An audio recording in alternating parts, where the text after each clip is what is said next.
Hello hello. तो चलो भाई शुरुआत करते हैं, ठीक है। Let us get started.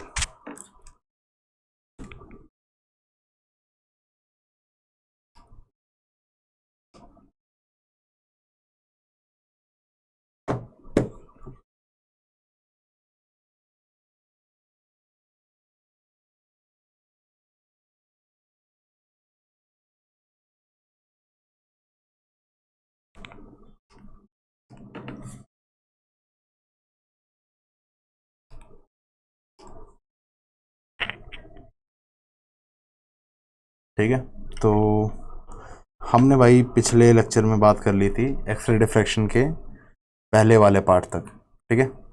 Last lecture में हमने यहाँ तक बात कर ली थी भाई, ठीक है।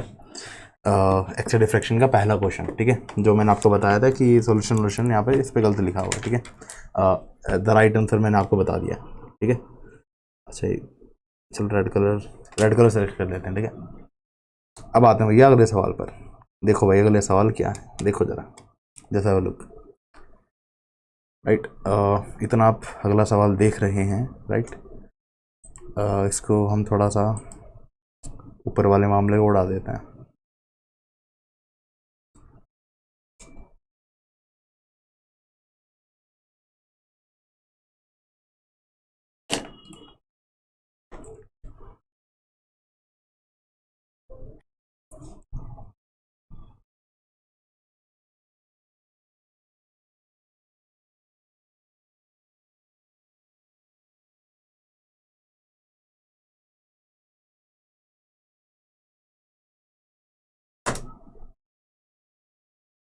ठीक है जी, सॉरी, रिव्यू, ठीक है। देखो भाई सवाल को क्या कर रहा है question. A solid with FCC crystal structure is probed using X-ray with wavelength he wavelength given है 0.2 नैनोमीटर या फिर 2 एंगस्ट्रॉम बोल लो ऐसा। For the crystallographic plane given by 202, right? A first order refraction peak observed for the refracting angle ये।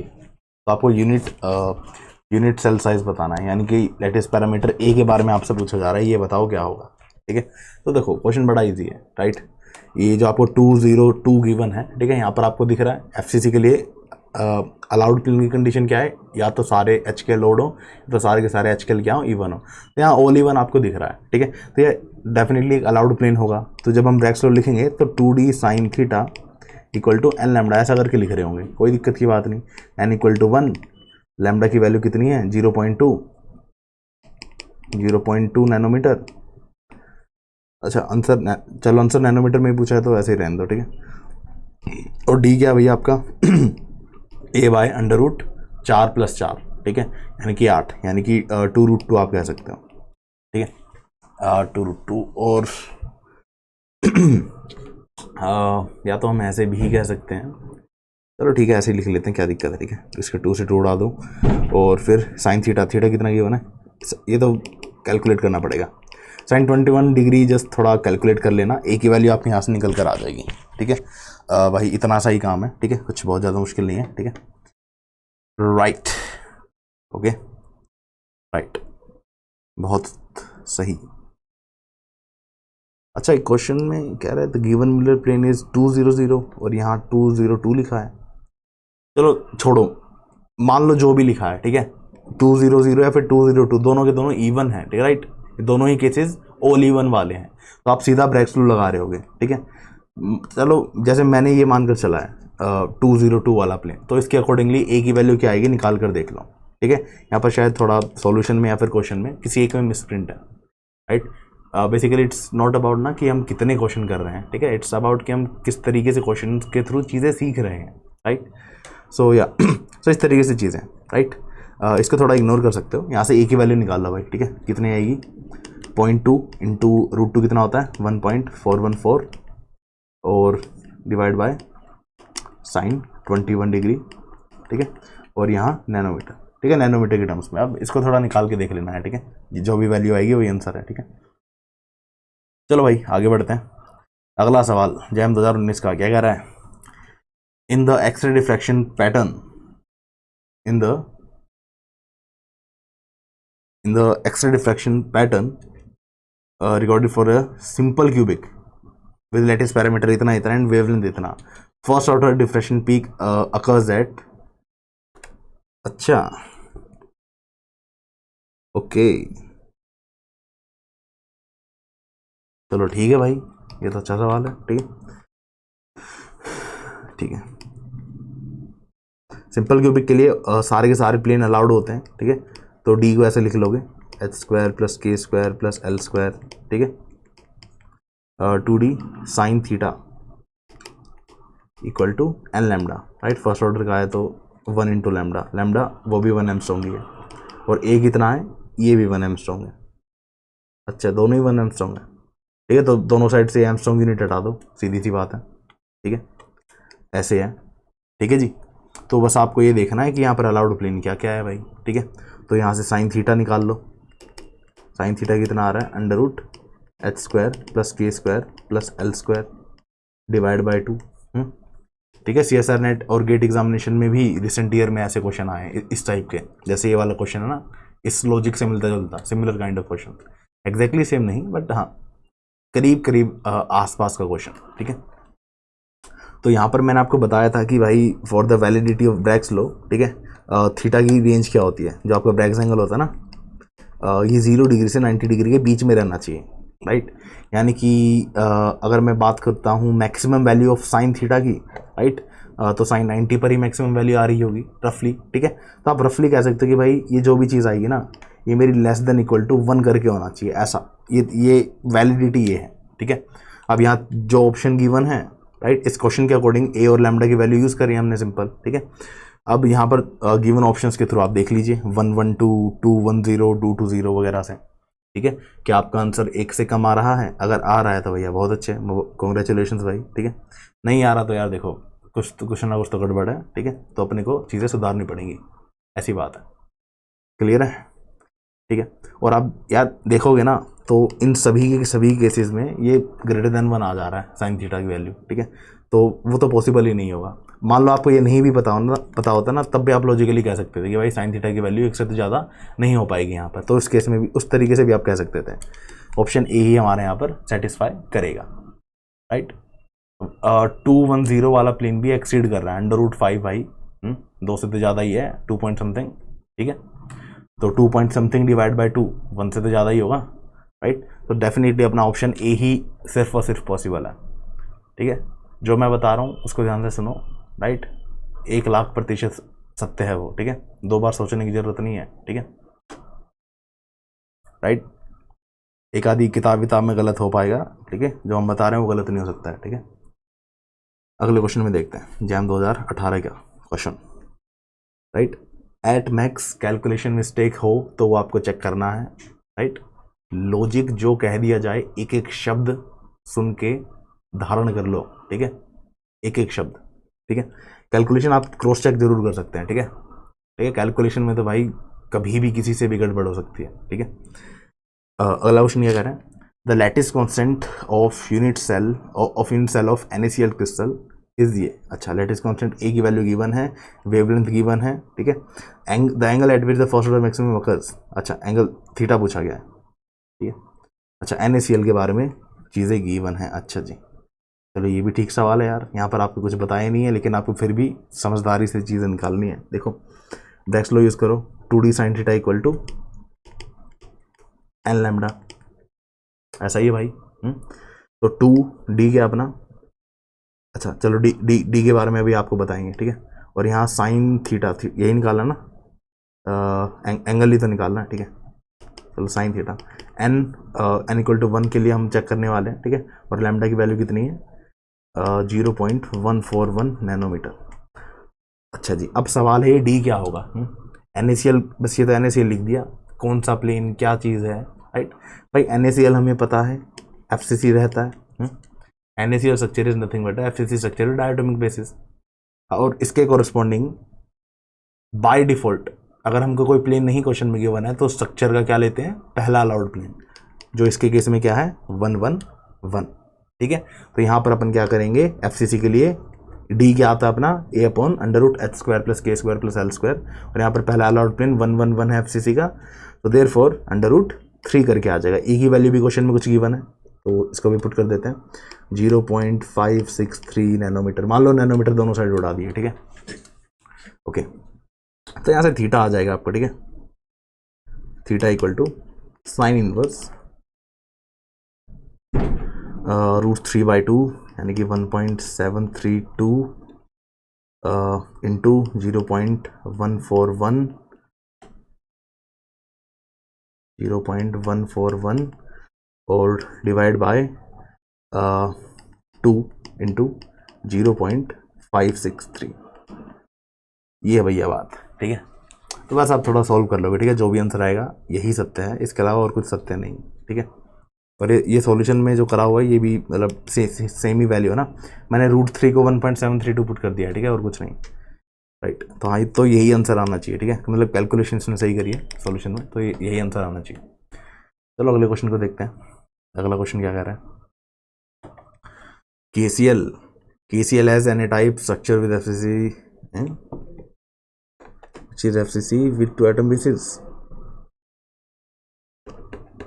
अच्छा, ये structural arrangement के बारे में बात कर रहा है, क्वेश्चन में ढंग से लिखा नहीं गया है, ठीक है। चलो कोई बात नहीं, फिर आगे ये वाली चीज़ें देखकर समझ आ रहा है कहीं ना कहीं, ठीक है। Assume that the atomic form factor of K plus N के आइडेंटिकल, भाई वो तो होते ही हैं, पता ही है, ठीक है। KCl के केस में in an extra diffraction experiment on KCl which of the following HKl peaks will be observed, ठीक है। भाई KCl की अब यहाँ पर क्वेश्चन में लिखा गया है, चलिए तो आपको पूरा बताना पड़ेगा फिर, ठीक है। देखो भाई, intensity diffraction intensity simply diffraction amplitude का मॉडुलस का स्क्वायर, इस तरीके से। एंड फर्दर डिफ्रैक्शन एम्पलीट्यूड जो है इसको हम 2 हिस्सों में तोड़ते हैं, ठीक है। यह आपका एटॉमिक स्कैटरिंग फैक्टर, यह है ज्योमेट्रिकल स्ट्रक्चर फैक्टर। ये जो क्वेश्चन में बताया गया ना कि दोनों का स्ट्रक्चर सिमिलर है, जैसे KCl और NaCl का जो स्ट्रक्चर है, कहाँ कौन सा आयन रखा होगा, वो सारी चीज़ें सिमिलर हैं इन दोनों स्ट्रक्चर की। स्ट्रक्चर से रिलेटेड जो भी पार्ट है वो ये बताता है, ये वाला पार्ट इंटेंसिटी में। और ये वाला जो पार्ट है ना, F जो है, बेसिकली मैं पर्टिकुलरली F के बारे में बताऊँ, एटॉमिक स्कैटरिंग फैक्टर के बारे में, राइट। ये हमें बताता है कि भैया किसी भी पर्टिकुलर आयन में कितने नंबर ऑफ इलेक्ट्रॉन्स प्रेजेंट हैं जिनकी वजह से डिफ्रैक्शन इफेक्टेड होगा, राइट। तो ये चीज़ भी इंपॉर्टेंट है। तो यहाँ पर NaCl के केस में अगर आप देखते हैं, ठीक है, Na+ के पास 10 इलेक्ट्रॉन हैं और भाई Cl नेगेटिव के पास 18 इलेक्ट्रॉन होते हैं, वेयर एज, राइट। तो यहाँ पर मैं कहता हूँ कि भाई अपने Na+ और Cl नेगेटिव के पास अलग डिफरेंट नंबर ऑफ इलेक्ट्रॉन्स हैं, सेम नंबर ऑफ इलेक्ट्रॉन नहीं है, ठीक है। तो ये भाई आपस में एग्जैक्टली आउट ऑफ फेस भी हो गए ना, एक Na से टकराकर, एक Cl नेगेटिव से टकराकर, तो भी सिंस उनका मैग्नीट्यूड वगैरह इक्वल नहीं आएगा तो इंटेंसिटी 0 नहीं मिलेगी। लेकिन वहीं पर KCl के बारे में देखो, K+ के पास कितने, 18 इलेक्ट्रॉन, Cl नेगेटिव के पास कितने, 18 electron, same number of electron है। तो कुछ प्लेन्स के कोरस्पॉन्डिंग ऐसा एक्सपेरिमेंटली ऑब्जर्व करा जाता है कि कुछ प्लेन्स के कोरस्पॉन्डिंग यहाँ पर हमें इंटेंसिटी पीक 0 मिलता है, ठीक है। सिंस ये फॉर्म फैक्टर वाला पार्ट 0 हो जाता है, भाई अगर इंटेंसिटी इक्वल टू ये F का मोड स्क्वायर इंटू S का मोड स्क्वायर है और F 0 हो जा रहा है, ठीक है, कुछ प्लेन्स के केस में, तो समझ जाओगे ना आप, ठीक है। इंटेंसिटी भी 0 हो जाएगी, ठीक है, इसमें घबराने की क्या बात है। तो यहाँ से experimentally it was observed and verified कि भैया KCl के केस में, KCl एक स्पेशल केस है, ठीक है। इसका जो सिलेक्शन रूल्स होते हैं वो आपके twice of that of simple cubic होते हैं, ठीक है। यानी कि सिंपल क्यूबिक का क्या होता है, 100 110 111, फिर आपका 200 210, ये मतलब इस तरीके से चीज़ें चलती जाएंगी, ठीक है। तो आपका पहला अलाउड प्लेन यहाँ पर क्या होगा, 200, फिर क्या होगा, मतलब KCl के लिए, ठीक है। फिर क्या होगा, 220, फिर 222, फिर 222, ठीक है। फिर उसके बाद आप 400 वगैरह, ठीक है, एंड सो 420, राइट। इस तरीके से आप आगे डॉट प्रोसीड कर सकते हैं।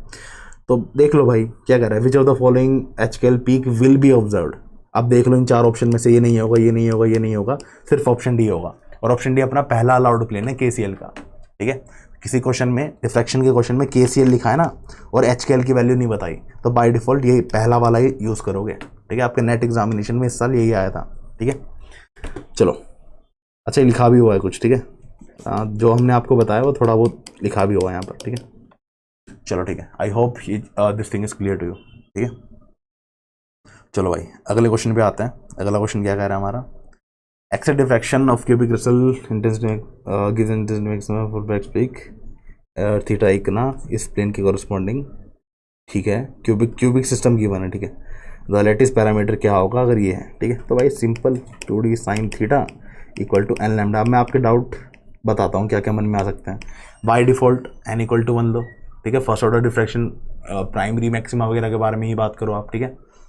लैम्डा क्वेश्चन में गिवन है 0.15 नैनोमीटर, है ना, ये गिवन है। और ए निकालना आपको, राइट। साइन थीटा की वैल्यू भी कुछ गिवन है, sine 20 degree equal to 0.15 nanometre. अब ये डी क्या है, इंटरप्लेनर स्पेसिंग। अब क्वेश्चन में तो क्यूबिक क्रिस्टल लिखा है, अब कौन सा cubic crystal, simple cubic, BCC, FCC. हो सकता है भाई किसी के लिए ये वाला प्लेन अलाउड ना हो, तो हमको d/2 वाला फैक्टर यूज करना पड़ेगा। यहाँ पर कुछ भी नहीं गिवन है ना, तो हमेशा सिंपल क्यूबिक मानकर चलोगे, ठीक है। कुछ भी नहीं गिवन है तो सबसे ईजिएस्ट पॉसिबल केस ही यूज़ करके चलते हो। जैसे थर्मोडायनेमिक्स में जब भी आपको नेचर ऑफ गैस के बारे में कुछ गिवन नहीं होता, लेकिन आपको उसका यूज़ करना हो, तो आप हमेशा बाय डिफ़ॉल्ट मोनोएटॉमिक गैस लेके चलते हो। क्यों, डायटोमिक होती नहीं है क्या, बिल्कुल होती है यार, बहुत कुछ होता है, ठीक है। लेकिन सबसे ईजी वाला केस बाय डिफ़ॉल्ट माना जाता है कि ये तो बाय डिफ़ॉल्ट ही है, इसको तो लिखो भी मत, बेशक कुछ स्पेशल होगा तो लिखा जाएगा, ऐसे वाला करके, ठीक है, इस सेंस है, ठीक है। I hope it is clear to you, right. तो सिंपल क्यूबिक के कॉरस्पॉन्डिंग भाई क्या आएगा यहाँ पर, a/√1² + 1² + 0², यानी कि √2 आ जाएगा, ठीक है।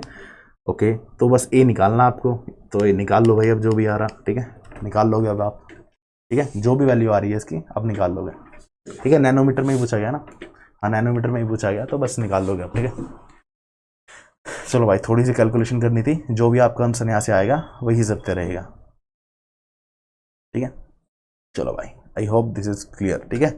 0.31 नैनोमीटर आई थिंक आ रहा होगा, ठीक है, एक बार क्रॉस चेक भी कर लोगे आप लोग, ठीक है। अगले क्वेश्चन की ओर आते हैं भाई। अगला क्वेश्चन क्या कह रहा है अपना, थर्मल न्यूट्रॉन्स एनर्जी इतनी है, अच्छा, are sometimes used for structural, बिल्कुल बिल्कुल, generally structural determination of material नहीं, ठीक है, मैग्नेटिक प्रॉपर्टीज के लिए मोस्टली यूज होता है, ठीक है। The typical lattice spacing of the material, okay okay okay,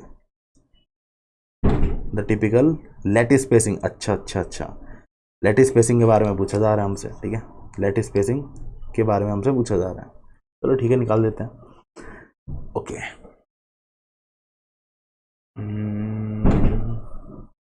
ठीक है, चलो ऐसे निकालते हैं कि, चलो सबसे पहले वेवलेंथ निकालते हैं, ठीक है। Lambda equal to h/p, h/√2m ई के अपनी काइनेटिक एनर्जी है। और भाई काइनेटिक एनर्जी को जब आप थर्मल ग्रेडियंट के थ्रू एक्सलेट वगैरह कराते हैं तो 3 डायमेंशन में 3/2 kBT करके लिखोगे यहाँ पर, ठीक है। ये 2 से 2 काटो, राइट, तो आपके पास क्या बचा, h/√3 kBT, MB है, ठीक है, MB है, राइट, ठीक है। तो बेसिकली ये सब मुझे लिखने की ज़रूरत थी नहीं, क्योंकि एक्चुअली एनर्जी की वैल्यू क्वेश्चन में लिखी हुई थी, ठीक है। अच्छा, ये 300 kB है आई थिंक, राइट, 300 kB होगा शायद, राइट। kBT इस फॉर्म में लिखते हैं ना, ये 300 केल्विन होगा शायद, और ये kB तो है ही, इस तरीके से इसने शायद कुछ वैल्यू गिवन है, ठीक है। फिर whatsoever it is, this is the total energy, this is the energy, ठीक है। ये आपकी एनर्जी है 0.025, एनर्जी की जगह इसको उठा के पटक दोगे, ठीक है। टेम्परेचर सीधा गिवन होता तो टेम्परेचर यूज़ करते, नहीं तो अब आप यहाँ पर क्या करोगे, यहाँ पर इस एनर्जी वाले पार्ट की जगह क्या कर रहे होगे आप, सीधा का सीधा इसको यूज़ करोगे 0.025 इलेक्ट्रॉन वोल्ट, सिंपल सी ऐसी बात है, ठीक है भाई। अब यहाँ मल्टीप्लाई मार लो, ठीक है, न्यूट्रॉन्स हैं, मास ऑफ न्यूट्रॉन वगैरह सब कुछ उठा के पटक दो, लैम्डा आ जाएगा, ठीक है। चलो भाई मान लो लैम्डा आ गया, फिर इसके बाद अब यहाँ पर इसके बाद हम क्या कर सकते हैं भैया, इसके बाद हम यूज़ कर सकते हैं ब्रैकेट्स लो, ठीक है, 2d sine theta equal to n lambda, ठीक है भाई साहब। अब यहाँ पर लैम्डा तो आपका निकल गया है, that is okay, n equal to 1 first order diffraction के लिए बात कर रहे हैं बाय डिफ़ॉल्ट, ठीक है। तो राइट हैंड साइड तो अपनी सॉर्टेड है, से लैम्डा वो हमें पता भी है, ठीक है, वैल्यू पता भी है, एंड साइन थीटा नहीं पता हमें, ठीक है। तो चलो मान लेते हैं कि हम भाई मैक्सिमम वैल्यू की बात कर रहे हैं, ठीक है, maximum value, right, theta max हम लेकर चल रहे हैं, अगर क्वेश्चन में कुछ भी नहीं गिवन है तो इस तरीके से आप यहाँ पर बात करते हैं, या फिर क्वेश्चन में गिवन होना चाहिए था the typical lattice spacing for this method for this can be used, ठीक है। तो यहाँ पर क्वेश्चन में कुछ ना स्पेसिफिकली कुछ गिवन भी होना चाहिए था ऐसा ऐसा, ठीक है। चलो नहीं गिवन है, फिर भी बाय डिफॉल्ट हम यही सब चीज़ें लेकर ही चल रहे होंगे डेफिनेटली, ठीक है। तो ओके, तो यहाँ से अपना डी की वैल्यू कितनी आ जाएगी, लैम्डा अपॉन 2 साइन, ये तो जीरो ही मान, सॉरी साइन थीटा तो 1 ही मान लो, ठीक है, ठीक है। तो आपसे यहाँ लैटिस स्पेसिंग पूछा गया है, ठीक है, लैटिस स्पेसिंग, फाइन, ठीक है। अब यहाँ आपके पास दो ऑप्शन है भाई, ठीक है। अब आपके सामने भैया दो ऑप्शन है, लैम्डा की वैल्यू उठाकर पटक दो, ये निकाल लो। पर भाई कहीं ना कहीं आपके मन में आ रहा होगा ये लैटिस स्पेसिंग क्या हमसे लैटिस पैरामीटर कह रहा है, ये सवाल आना चाहिए भाई, ये नहीं आ रहा तो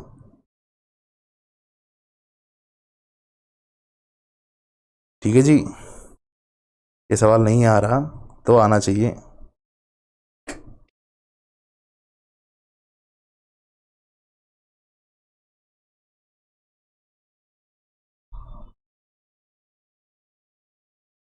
देखो जरा,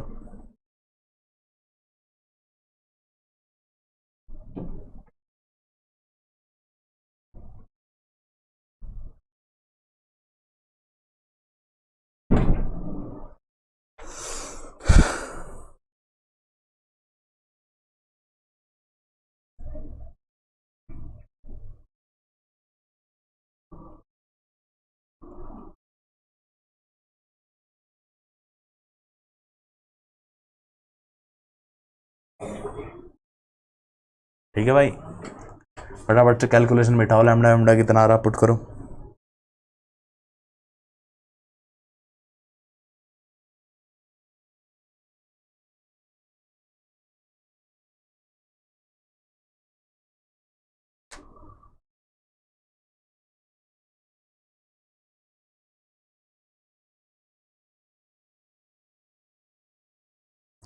ठीक है, अब मतलब सॉल्व करके आप निकाल लोगे भी, ठीक है, सीधी सी बात है।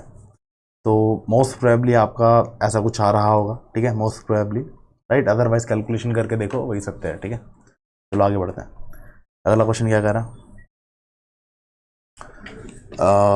N X-ray beam of wavelength, ये लैम्डा गिवन है, प्लेन भी अपने को गिवन है, और सॉलिड ये क्यूबिक लैटिस है, लेकिन ये नहीं बताया कौन सा, तो by default simple cubic lattice constant भी गिवन है, first order Bragg diffraction occurs at, Bragg's angle निकालना कितना होगा, simple 2d sin theta equal to N lambda लिख दो।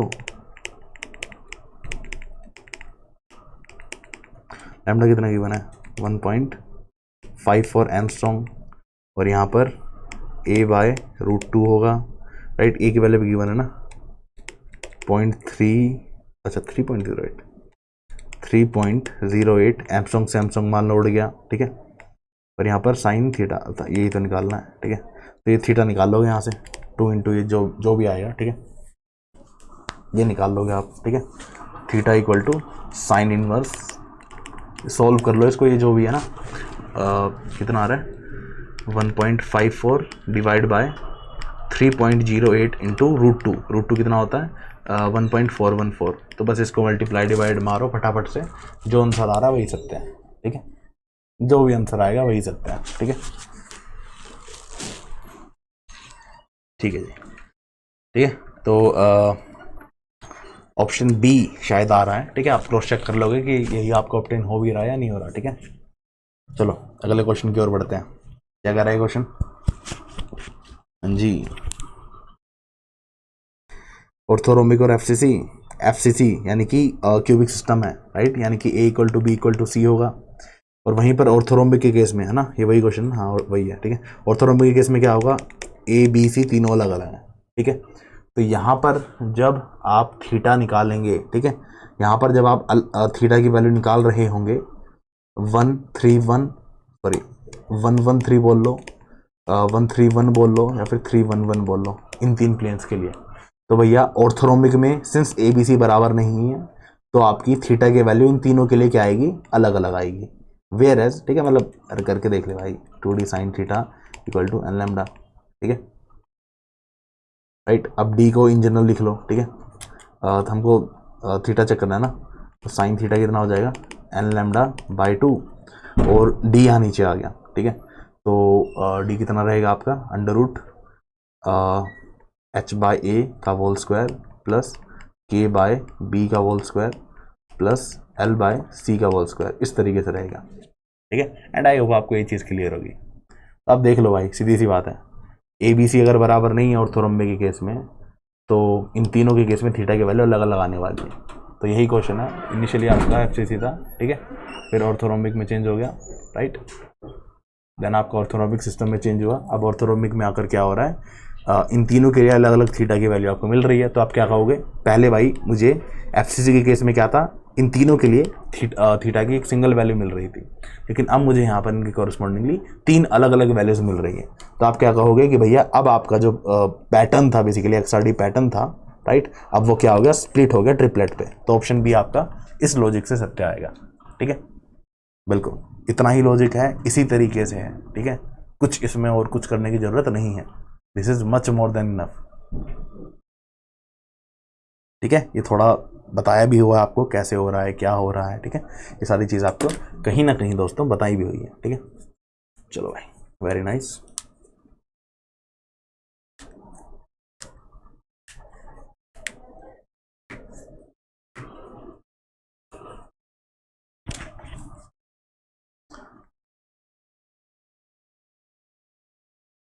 ठीक है भाई साहब, ये सारी चीज़ें। अगला क्वेश्चन को देखो जरा, अगला क्वेश्चन क्या कह रहा है, एक सेकेंड, थोड़ा पानी पी लेते हैं यार, गला वाला सा सूख रहा।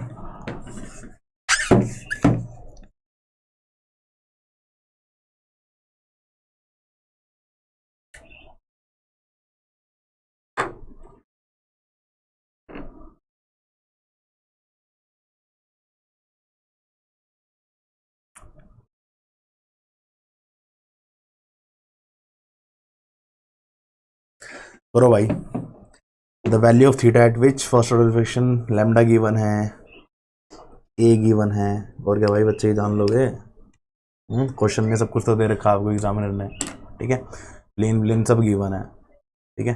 सिंपल क्यूबिक सिस्टम निकाल दो, ठीक है, सीधा ब्रैकेट्स लो यूज़ करोगे आंसर आ जाएगा, ठीक है, सीधा ब्रैकेट्स लो यूज़ करो सीधा आंसर आएगा, इसमें कुछ अलग है ही नहीं, सब कुछ गिवन है, डायरेक्ट है, बिल्कुल डायरेक्ट है, ठीक है। अगले क्वेश्चन को देखो, नेक्स्ट क्वेश्चन क्या कर रहा है, ठीक है, जैसा वो लोग, नेक्स्ट क्वेश्चन क्या कह रहा है, मोनोक्रोमेटिक एक्सरे, वेवलेंथ गिवन है, सिंपल क्यूबिक सिस्टम है, first order verification plane given है, थीटा गिवन है, लेटिस पैरामीटर, अगेन यार सेम वही, ये फॉर्मूला है, उठाकर पटक दो।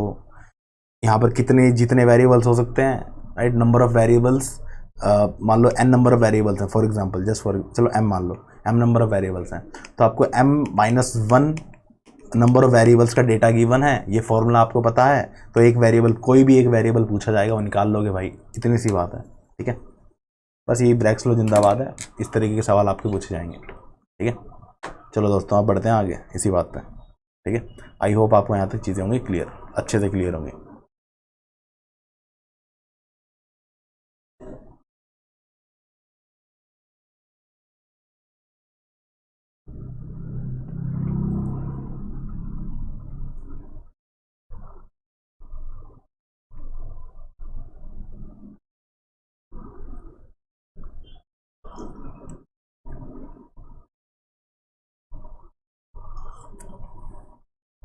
ठीक है, चलो भाई अब बढ़ते हैं आगे, क्वेश्चन को देखो जरा, temperature dependence of resistivity of a metal, ठीक है।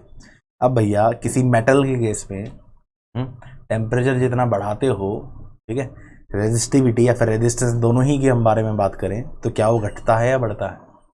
मेटल के केस में जितना टेम्परेचर बढ़ाओगे, rate of flow of charges या फिर सिंपल बोल लो करंट का फ्लो, इस तरीके से आप बात कर सकते हो, ठीक है, तो वो कम होगा या ज़्यादा होगा, रेजिस्टेंस बढ़ता है या घटता है टेम्परेचर बढ़ाने से। भैया देखो इतना तो हमें पता है, या टेम्परेचर बढ़ाएंगे ना तो रेजिस्टेंस तो बढ़ता है, तो रेजिस्टिविटी भी कॉरस्पॉन्डिंगली सिस्टम के, अगर सिस्टम सेम है तो रेजिस्टिविटी भी बढ़ रही होगी, ठीक है।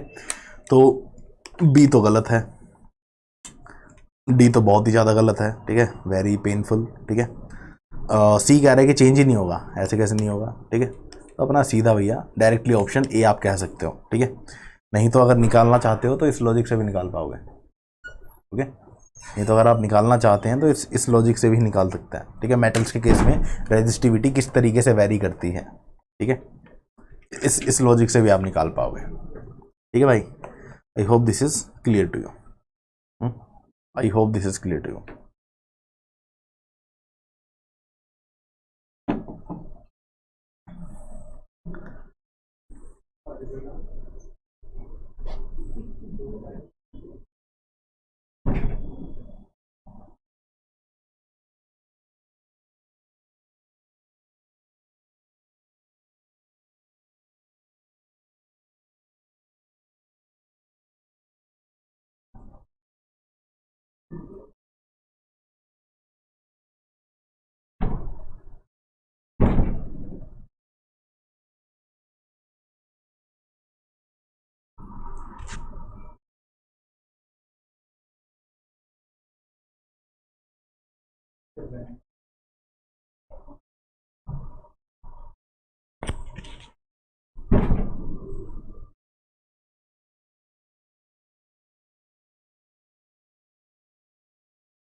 ठीक है भाई, चलो मुझे लगता है हो गया होगा, ठीक है, देख लिया होगा आप सभी ने, ठीक है जी। चलो अब बढ़ते हैं आगे।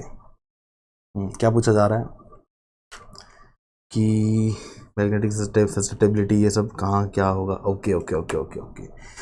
कौन कौन से मटेरियल ए बी और सी किस किस मटेरियल के लिए ऐसा करके पूछा गया ना। चलो ठीक है यार, ओके। यार ये तो अपने सभी को पता है, ठीक है, ये तो मतलब कतई बचपन से पता है। डायमैग्नेटिक के लिए टेम्परेचर इंडिपेंडेंट होता है, मैग्नेटिक सस्टेबिलिटी और नेगेटिव होती है, ठीक है, ये तो सत्य है, ठीक है। यानी कि बी डायमैग्नेटिक ऑप्शन किस किस में आ रहा है, बी और सी में आ रहा है, तो चेक कर लेते हैं। और हमें एक और ऑप्शन ए और अच्छे से पता है कि ये पैरामैग्नेटिक का ही होता है और ये फेरोमैग्नेटिक का होता है आपका, ठीक है। तो गारंटेड आपका ऑप्शन बी ही यहाँ पर सत्य होगा, ठीक है, राइट। अब ऐसा नहीं है कि ये क्वेश्चन ग्राफ का पूछा है तो आप एक चीज़ डिराइव करोगे, ठीक है, मतलब वो तो बेवकूफ़ी हो जाएगी, राइट। आपको लॉजिकली चीज़ें पता होनी चाहिए कि हाँ भाई हमने पैरामैग्नेटिक मटेरियल्स के बारे में पढ़ा है तो वहाँ पर कैसे क्या होता है, ठीक है। तो ये डिराइव नहीं करना था आपको एक्चुअली, राइट। चलो फिर भी आप लॉजिकली एक बार देख लीजिए कैसे क्या चीज़ें होती हैं,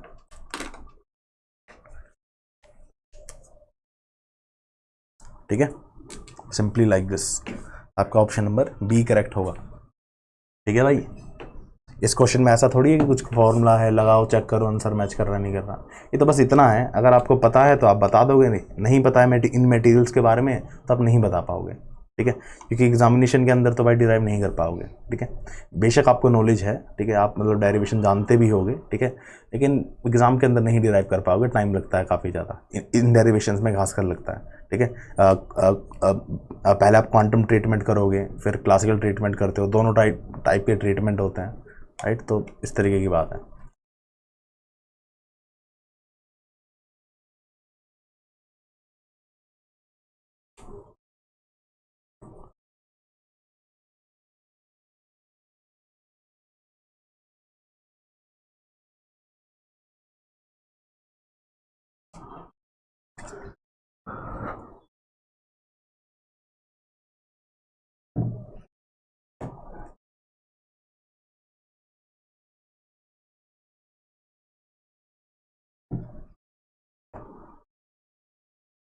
ठीक है।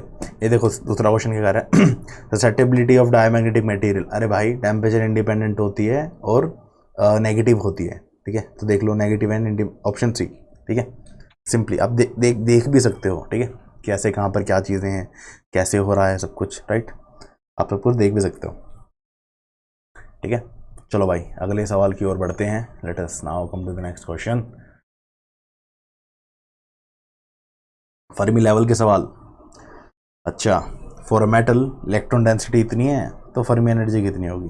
भाई देखो बाय डिफॉल्ट हम क्या करते हैं, 3 डायमेंशन के बारे में बात करते हैं, ठीक है। अगर और कुछ बात होती तो क्वेश्चन में गिवन होता कि हम एक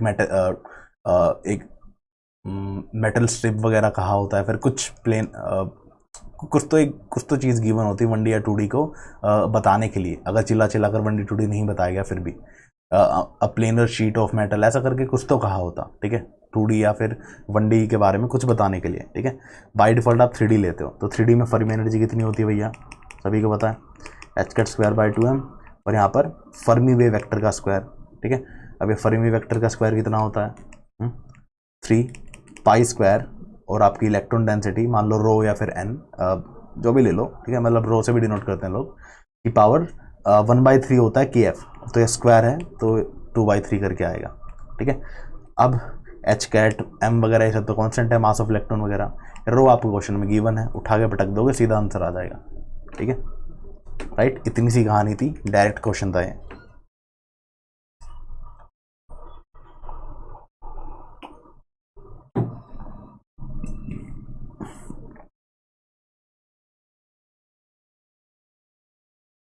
ठीक है, अब चलो यार आगे हैं भाइयों, अब चलो आगे यार, अगले क्वेश्चन को देखते हैं, ठीक है भाई। इतना ही है बस, मास ऑफ इलेक्ट्रॉन पुट कर दो, h क्या है, h/, राइट, क्या चीज़ होगी भाई अपनी h आप सीधा 1.05 ऐसा करके याद भी रख सकते हैं इसकी वैल्यू, राइट। या फिर एच की टर्म्स में ही आपको याद रखना है, या फिर h/2 ऐसा करके आपको याद रखना है, तो आप उस तरीके से भी कर सकते हो, राइट।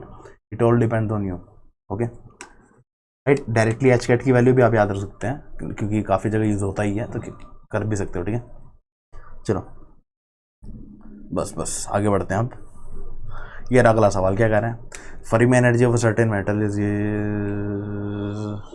ठीक है। अब यहाँ भी डायमेंशन के बारे में कोई हिंट नहीं है, तो बाय डिफॉल्ट हम 3D में लेंगे। फर्मी एनर्जी ऊपर हमने देखा प्रोपोर्शनल टू क्या आ रहा था, रो की पावर 2/3 है ना, प्रोपोर्शनल टू रो की पावर 2/3 आ रहा था, ठीक है। फर्मी एनर्जी एक मेटल की इतनी है, ठीक है, और दूसरे मेटल की, अच्छा फर्मी एनर्जी, अच्छा एक मेटल की फर्मी एनर्जी इतनी है, ये फर्मी एनर्जी की बना है। और कह रहा है कि एक दूसरा मेटल है जिसकी जो इलेक्ट्रॉन कंसंट्रेशन है ना वो 6% ज़्यादा है पहले वाले मेटल की। अच्छा, यानी कि इसे मैं रो 2 लिखता हूँ, ठीक है। तो ये मेरा कितना होगा, 6% ज़्यादा है ना, तो 1.06 टाइम्स रो 1 ऐसा करके हो जाएगा मेरा, ठीक है। तो मैं EF निकाल लूँगा, ठीक है। तो EF1 डिवाइड बाय EF2 ये मेरा कितना हो जाएगा, या फिर EF2 ही तो निकालना ना, Fermi energy of second material divide by Fermi energy of first material equal to rho 2 divide by rho 1 की वोल पावर 2/3 ऐसा करके। हाँ जी यही तो है। अब रो 2/रो 1 कितना है, 1.06, ठीक है। देयरफॉर EF2 ये कितना होगा, EF1 तो आपको गिवन है 5 इलेक्ट्रॉन वोल्ट्स, ठीक है, ये तो है ही। और साथ में अब आपका 1.06 की पावर 2/3, ठीक है। अब इसको थोड़ा सॉल्व कर लोगे कैलकुलेटर से, आंसर आ जाएगा, ठीक है। ठीक है, अब ये 1.06 की any non zero positive power क्या होगी, एक डेफिनेटली ज़्यादा ही होगी, ठीक है, एक से कम तो नहीं होगी। तो यहाँ पर आपका आंसर हो सकता है भैया 5.2 या 5.6, ठीक है। अगर आपका बहुत अच्छा अंदाज़ा नहीं है तो आँख मूंद के तुक्का मत मारना, ठीक है, कैलकुलेट ही कर लेना, ठीक है। कभी आँख मूंद के तुक्का मार दो ए, ठीक है। बी भी हो सकता है भैया, कैलकुलेट करो, ठीक है, ऑप्शन बी आता है, राइट। मतलब हमें तो याद ही हो गया एक तरीके से, मतलब बहुत बहुत बार कर रखे हैं सारे क्वेश्चन, ठीक है। अपने एग्जाम के समय भी करे थे और उसके बाद तो अनंत बार हो चुके हैं, ठीक है। चलो ठीक है, यहाँ भी सॉल्यूशन ऐसे ही गिवन होगा तो क्या ही है, ठीक है। ये सबसे ईजीएस्ट भी है इस तरीके से करने का, ठीक है, इस तरीके से करना सबसे ईजीएस्ट रहता है।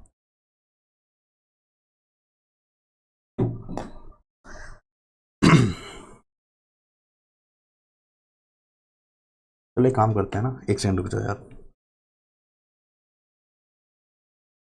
ओ सॉरी, 1 मिनट रुकना भाई।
ये बड़ी ना बात है, साइंटिस्ट वाले गुण तो हम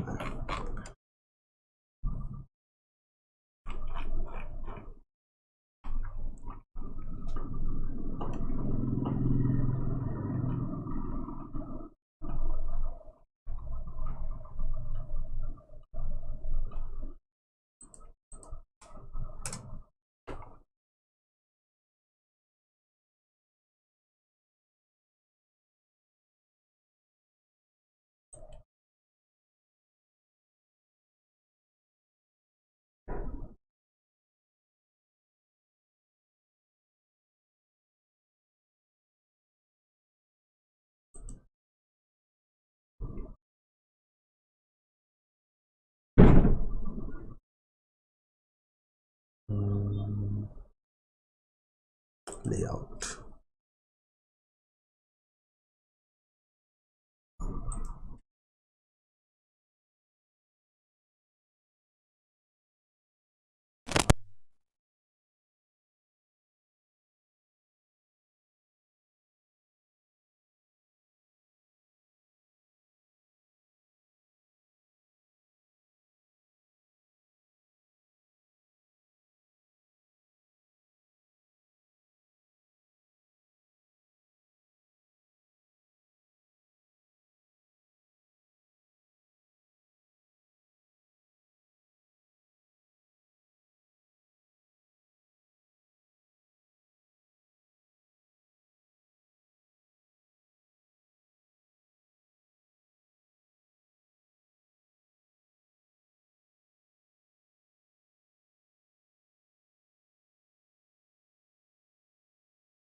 एक मिनट रुक जाओ भाई, एक मिनट।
चलो ठीक है, थैंक यू सो मच भाई सभी का for your kind patience. Okay अच्छा, इस पे तो हमने बात कर लिया ना पिछले क्वेश्चन में, ठीक है। चलो इस क्वेश्चन को देखो यार, किस किस का है, एल एन एन किस किस के बीच में बना दिया भाई, एन है क्या है, अच्छा carrier concentration L N N, okay okay okay ठीक है ठीक है, कैरियर कंसंट्रेशन और 1 बाय टेम्परेचर के बीच में ना ग्राफ, ठीक है। तो इसका स्लोप हमें पता है भैया क्या होता है, नेगेटिव स्लोप है, मतलब ऑफकोर्स नेगेटिव ही है यार, दिख रहा है, ठीक है। और माइनस ई जी अपॉन 2 kb, एकदम ऊपर कैसे चला गया,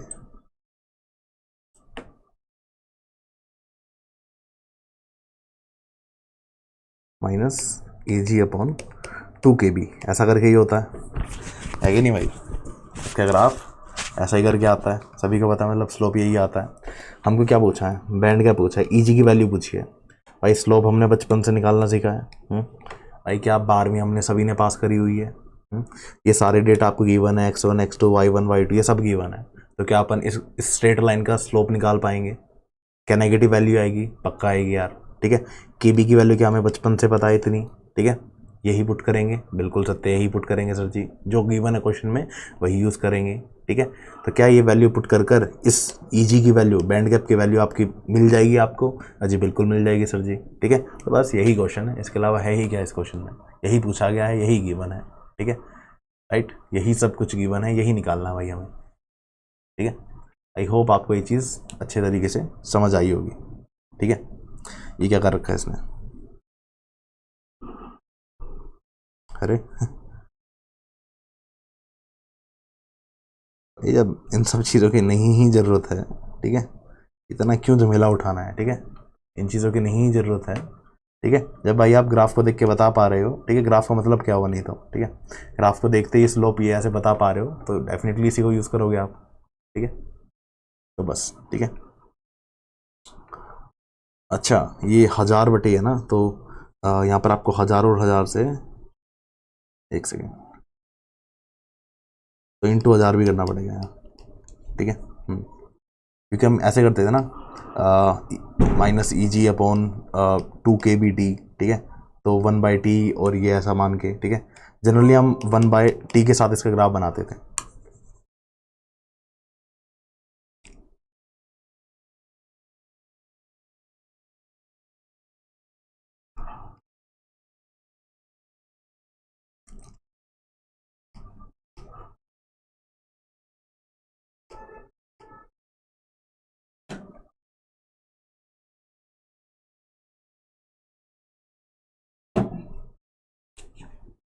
ठीक है। चलो भाई बहुत अच्छे, ठीक है, ठीक है, मतलब ऐसे निकालने की ज़रूरत नहीं है, कहने का मतलब ये है, ठीक है, ये नहीं कह रहे हम कि ये बहुत ही गलत है, ठीक है। इंटेंसिव कंसिडरेशन के लिए आप चाहो तो इस तरीके से भी चीज़ निकाल पाओगे, ठीक है। इसको सम कॉन्स्टेंट बोल देना एंड फिर प्रोसीड करना n1/n2 इस तरीके से निकाल के पूरा करने को आप ऐसे भी कर पाओगे, ठीक है। और क्वेश्चन में वैल्यूज भी यहीं से उठा के पटकी होंगी, ठीक है। चलो भाई आगे वाले क्वेश्चन के बारे में करते हैं बात, ठीक है। ये क्या कह रहा है, क्वेश्चन क्या कह रहा है, ये कंडक्शन बैंड एनर्जी बैंड कह रहे हैं, ठीक है। हम कहते हैं एनर्जी इस डायरेक्शन में होती है, ये सब चीज़ें क्या बता रहा है आगे,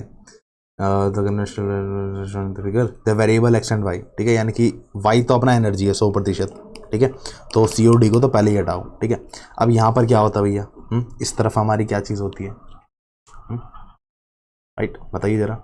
इस तरफ हमारा क्या मामला होता है, डिस्टेंस वेव वेक्टर क्या होता है, ठीक है। तो भैया इन गिवन ऑप्शंस के अकॉर्डिंगली अपन क्या क्या पाएंगे, क्या सही होगा।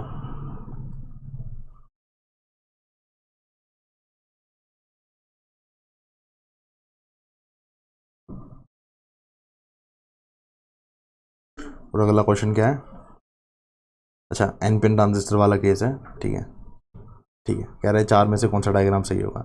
ये शायद 2019 में आया था ये क्वेश्चन, अच्छा 19 में भी सिमिलर काइंड ऑफ आया होगा, हाँ ये रहा, सही कह रहा है, ठीक है। तो इन चीज़ों पर आते हैं, पहले इसका जवाब दो जरा, ठीक है।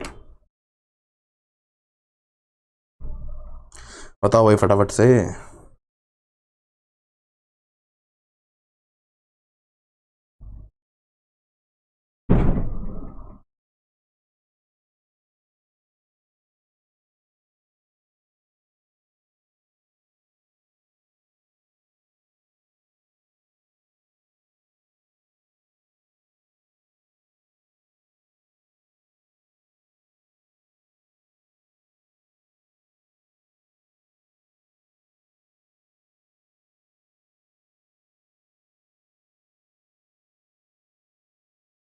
जल्दी से बताओ भाई क्या आएगा, ठीक है। और जिनने ये देख लिया है हो गया है, ठीक है, वो एक बार इस क्वेश्चन को ट्राई मारो फटाफट से।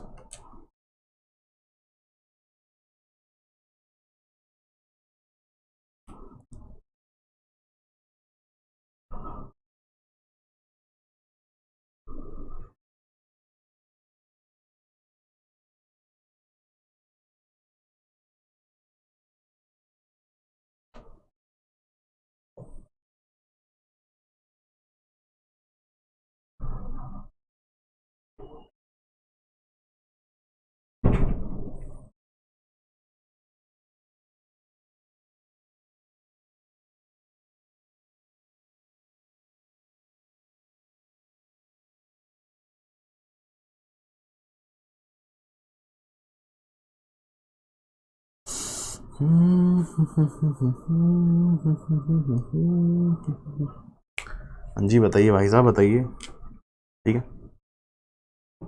तो ये हमारे किस किस के बीच में होता है भाई, क्या हमें 100% पता है।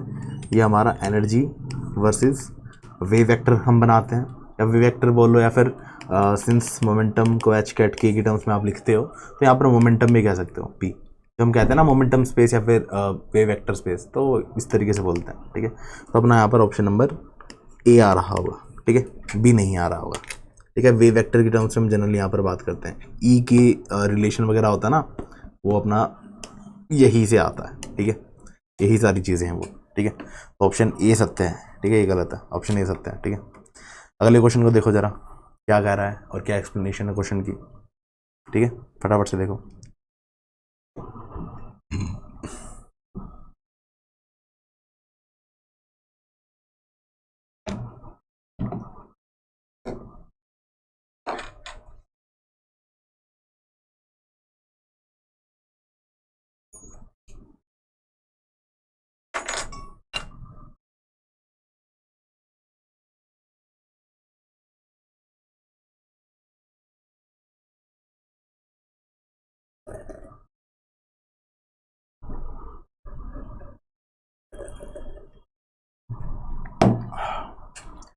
गर्म पानी भाई अमृत से कम नहीं है। बताओ भाई सभी लोग देखो फटाफट से, ठीक है। एक तो ये चीज़ है, ठीक है। सॉल्यूशन को देखो बड़े ध्यान से। For system in thermal equilibrium the Fermi energy remains at the same level when NPN transistor is found Fermi level in N type semiconductor remains at higher level than that of the P, मतलब P type semiconductor. Due to this gradient, gradient मतलब change in something, इस तरीके से आप कह सकते हो, change of some function, इस तरीके से आप सोच सकते हो। Due to this gradient, right, gradient of energy level, you can say the electrons will flow from higher Fermi level side to the lower Fermi level side, right, until they attain a common level। बिल्कुल ठीक है। the band edges in the three semiconductors shift until they attain a common Fermi level, बिल्कुल equilibrium state में आए, ऐसा करके कहने की कोशिश करी जा रही है। the band edges in the sample, ठीक है, the band edges in the sample shift themselves to make this alignment possible, ठीक है, okay। thus for an unbiased silicon n-pin transistor in the thermal equilibrium the electron energy band will appear in the point B, ठीक है, right। तो यह कहने की कोशिश यहाँ पर पूरी करी गई है, किस तरीके से क्या रहता है, क्या मामला होता है, ठीक है, ओके, ठीक है। चलो जी, अब बढ़ते हैं अगले सवाल की ओर, ठीक है। ये भी इसी का छोटा भाई है, ठीक है। यहाँ देखो, राइट, वहाँ एनपीएन ट्रांजिस्टर के बारे में बात हो रही थी, यहाँ पीएन जंक्शन डायोड के बारे में बात हो रही है, ठीक है।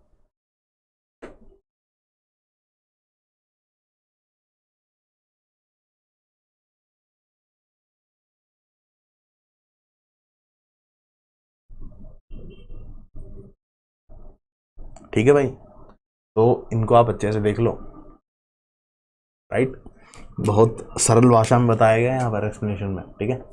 बिल्कुल भाई, इन चीज़ों को देखो ज़रा, ठीक है। ये ऊपर जो लिखा था और यहाँ जो लिखा है, ठीक है, और कंपेयर करो कि सिस्टम्स किन पैरामीटर्स पर सिमिलर हैं, कहाँ क्या चेंजेस है, क्यों चेंजेस आ रहे हैं, ये सारी चीज़ें आप एक बार देख लीजिए भाई, ठीक है, अच्छे तरीके से देख लो।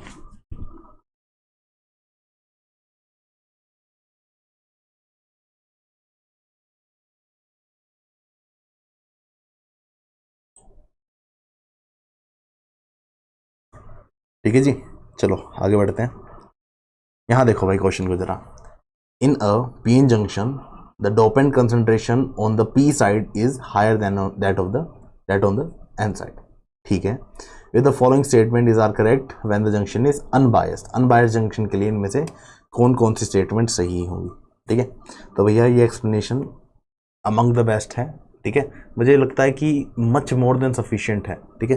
तो ये सारी एक्सप्लेनेशंस आप एक बार देख सकते हैं कि कैसे क्या है, क्या चीज़ें हैं, ठीक है।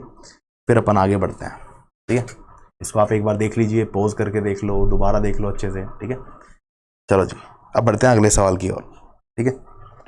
हाँ जी, इधर आओ, क्या कह रहा है क्वेश्चन, इंट्रिंसिक सेमीकंडक्टर और बैंड गैप इतना, हैज इलेक्ट्रॉन कंसंट्रेशन इतना at this temperature, assume that this band depend on the temperature, ठीक है। If the electron concentration, basically आपको फॉर्मूला एक तरीके से बताया हुआ है क्वेश्चन में, ठीक है, ये एज्यूम दैट करके जो बोला, if the electron concentration at this temperature is something इतना, तो ये वाई क्या होगा, यही पूछा होगा ना।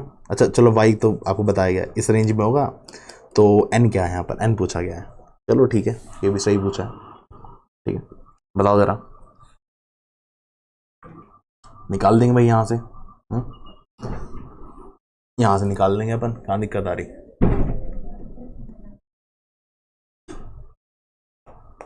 हाँ भाई, भाई इंट्रिंसिक सेमीकंडक्टर के लिए ऐसे ही करते हैं ना हम, लॉ ऑफ मास एक्शन का यूज़ करते हैं, और यहाँ से एन और पी के कोरस्पॉन्डिंग जो जनरल फॉर्म होती है, ठीक है, electron concentration and electron concentration in the conduction band edge, right, and the hole concentration in the valence band edge, ठीक है। इनकी जो जनरल फॉर्म होती है उनको उठा के पटकते हैं, इफेक्टिव मास वगैरह बहुत कुछ आता है, ठीक है। यहाँ पर इनके अंदर एब्जॉर्ब कर दिया उसको, ठीक है, ठीक है, मतलब आपसे नहीं पूछेगा इतना सब, ठीक है। तो दैट्स हाउ यह लॉ ऑफ मास एक्शन वगैरह सही निकल कर आता है, ठीक है। तो फिर हम यहाँ तक आते हैं, इसको सम कांस्टेंट ही बोल दो, सम कांस्टेंट ए ऐसा करके बोल दो, और इसके आगे प्रोसीड करो, ठीक है, ऐसा करके मान लो, ठीक है। तो रेशियो ले लो भैया, N1 और N2 के इस तरीके से, एक T1 टेम्परेचर पर आपको ये गिवन है, T2 टेम्परेचर पर ई निकालनी है कितनी होगी, ठीक है, ठीक है। तो बस इसी तरीके से चीज़ें आपको गिवन है क्वेश्चन के अंदर, ठीक है। All you have to do is just substitute and get the desired result, ठीक है जी।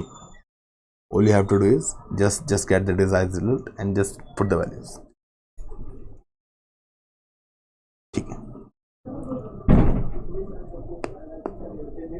ठीक है, इजी वगैरह सब कुछ गिवन है क्वेश्चन के अंदर, बस आपको उठा के पटकना है। ठीक है, N2 पूछा गया था आपसे, है ना, N2 पूछा गया क्वेश्चन में। किस टर्म्स में? 1 से 10 के बीच में कोई एक नंबर इंटू 10 की power something centimetre per centimetre cube, ऐसा करके।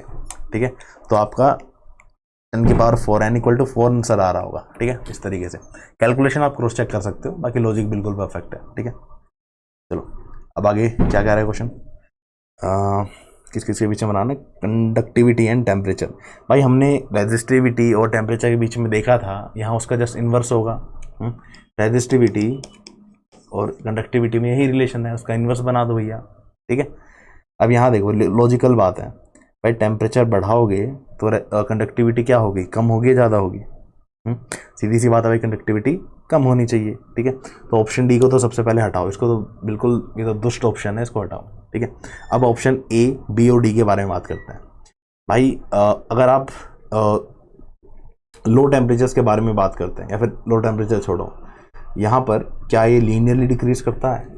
यार लीनियरली भी डिक्रीज नहीं कर रहा होता। ठीक है, क्योंकि फंक्शनल फॉर्म हमें पता है कि भाई टी की पावर 5 और टी पर किस तरीके से रेजिस्टिविटी डिपेंड करती थी, तो 1/t पावर 5 और 1 ये कर देंगे हम। ठीक है, हाँ बिल्कुल ऐसे, ये हमें नोन है, इसका यूज़ कर कर, राइट, रेजिस्टिविटी वर्सेस टेम्परेचर पता है हमको ग्राफ। ठीक है, इन सभी लॉजिक से अब हम क्या करेंगे, सिंपल 1/ρ का ग्राफ देखेंगे टेम्परेचर के साथ, तो ये हमारा कुछ इस तरीके से वेरी कर रहा होगा। ठीक है, और ये आपका मैं बता देता हूँ, ये आपका इम्प्योर मेटल्स के लिए है। Impure metals, impure metals, pure metal के लिए यहाँ से स्टार्ट होता और इनफाइनाइट वैल्यू कुछ आ रही होती प्योर मेटल के लिए, और सुपर कंडक्टर्स के लिए भी ऐसा ही होता है। ठीक है, लेकिन ये आपका एक इम्प्योर मेटल के लिए बताया गया है। ठीक है, बिल्कुल ऐसा, राइट। हाँ, तो आपके मन में शायद कहीं ना कहीं आ सकता है कि यार शायद ऑप्शन ए भी सत्य हो। ठीक है, राइट, प्योर मेटल के लिए आपका ऑप्शन ए के क्लोज एक ऑप्शन आता, कुछ ऐसा करके इस तरीके से। ठीक है, लेकिन यहाँ पर अपना ऑप्शन बी भी सत्य है। ठीक है, ऑप्शन बी अपना सत्य होगा फॉर इम्प्योर, और ऑप्शन ए देखने से हमें ऐसा लग रहा है कि भाई बहुत अच्छे से तो नहीं बनाया हुआ ऑप्शन ए का ग्राफ, लेकिन कुछ इस टाइप का हमको गिवन होता तो हम उससे समझ जाते हैं। ठीक है, कि हमारा प्योर मेटल के लिए ऐसा करके। ठीक है, तो यहाँ पर मोस्ट सूटेबल हमें ऑप्शन बी फील हो रहा है। ठीक है, शायद हो सकता है कुछ बच्चों ने ऑप्शन ए भी लगाया हो प्योर मेटल्स वाला केस लेकर, तो उस तरीके से भी इसमें कुछ ना कुछ जरूर आपको मार्किंग जरूर मिली होगी। ठीक है, मिलनी चाहिए। अगर क्वेश्चन में कन्फ्यूजन है, आपका लॉजिक सही है, तो आपको मार्क्स मिलते हैं। ये आओ भाई अपने इस क्वेश्चन को देखो जरा, ये क्या है। ठीक है, फिर उस क्वेश्चन पे जाते हैं। कंडक्टिविटी के बारे में, क्या होल कंसंट्रेशन मिनिमम टेम्परेचर। ठीक है, the hole concentration for which the conductivity is minimum, conductivity minimum. ठीक है भाई, आपका सेमीकंडक्टर कौन सा है? अच्छा, इंटेंसिक है। ठीक है, इंटेंसिक सेमीकंडक्टर है भैया।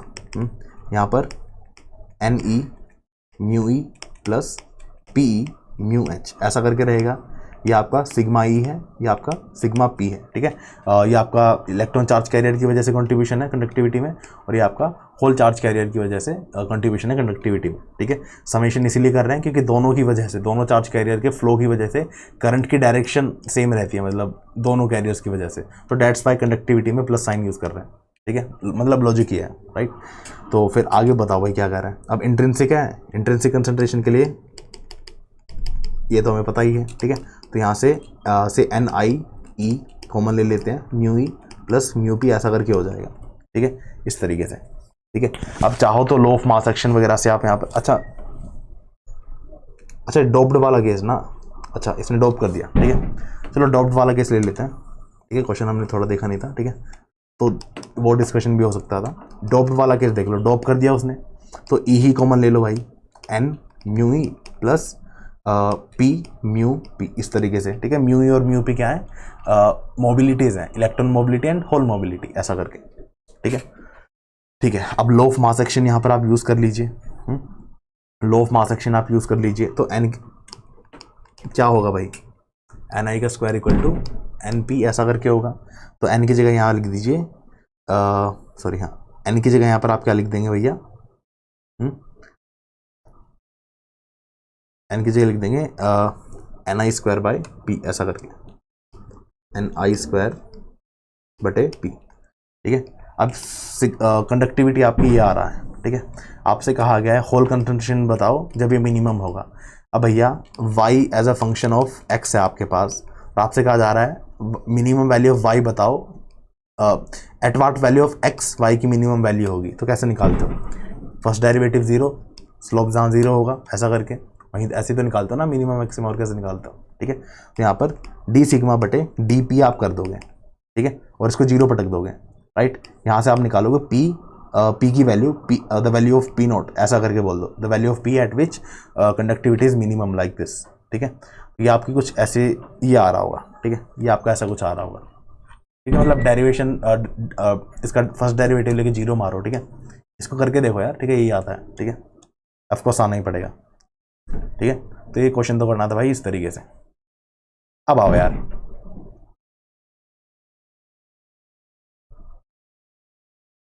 ये क्लियर है, अब आओ आगे, ठीक है। ऑप्शन कौन सा मैच करता है, एन आई अंडर रूट ए मैच कर रहा है ना,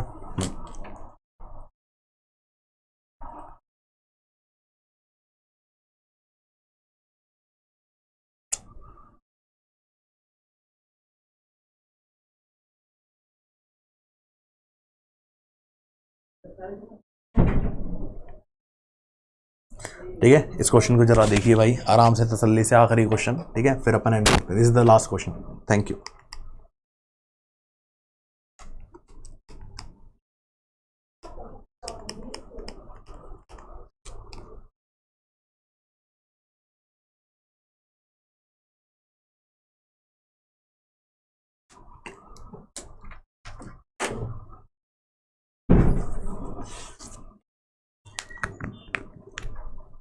ठीक है, ओके।